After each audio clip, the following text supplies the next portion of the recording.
I'm often asked whether this kind of virtual advocacy actually works, and the good news is yes, it does. A study was done from the Congressional Management Foundation, and they found that offices are having numerous and much more substantial interactions with their constituents in this digital age. In addition, offices are likely to continue these kinds of virtual interactions in the future. So that means we need to be prepared to deal with this. Fortunately, these phone calls have many advantages over in-person meetings. First of all, on a phone call, you don't have to run.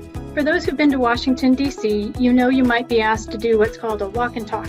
And so you will walk with the member of Congress or the staff person to a hearing, to a vote on the floor, and sometimes that's not the easiest way to deliver your message. So in this case, when you're on the call, you can be much more focused and you don't need to be trying to catch your breath while you're talking to them. Another advantage is that you don't have to stand in a hallway, unless you want to while you're on the phone.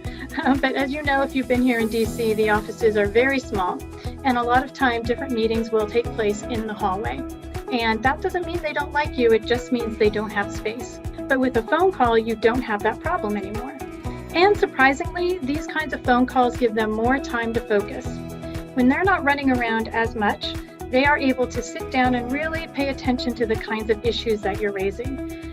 We found that advocates have been surprised at how much longer they are able to stay on the phone with the legislators and staff people than they might have done in an in-person meeting. That said, they're often still hopping from meeting to meeting.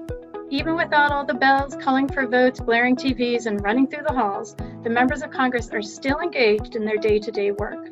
So while you might find that you'll have a longer phone call than you would a meeting, do you expect that they'll still be needing to go to a hearing or go to vote? And many of these members are actually still working on the Hill in their offices. Some are working remotely. So that office's operations will probably make a difference in the experience of your phone call. We've also found, and this is interesting, that these kinds of calls are often more productive than regular meetings. And that's because you sort of get away from the chit chat of, hey, it's good to see you, how's the weather, what about that great bakery on Main Street? While you want to actually have some of that personal interaction on a phone call, there's much less of it. If you don't believe me, this is an advocate that we had here recently in Washington, D.C., who mentioned that connecting with the congressman actually allowed for additional freedoms. There were less distractions and they were able to focus better. And with that, I think you're ready to go out and make your phone calls, and we're really looking forward to hearing you in Washington, D.C.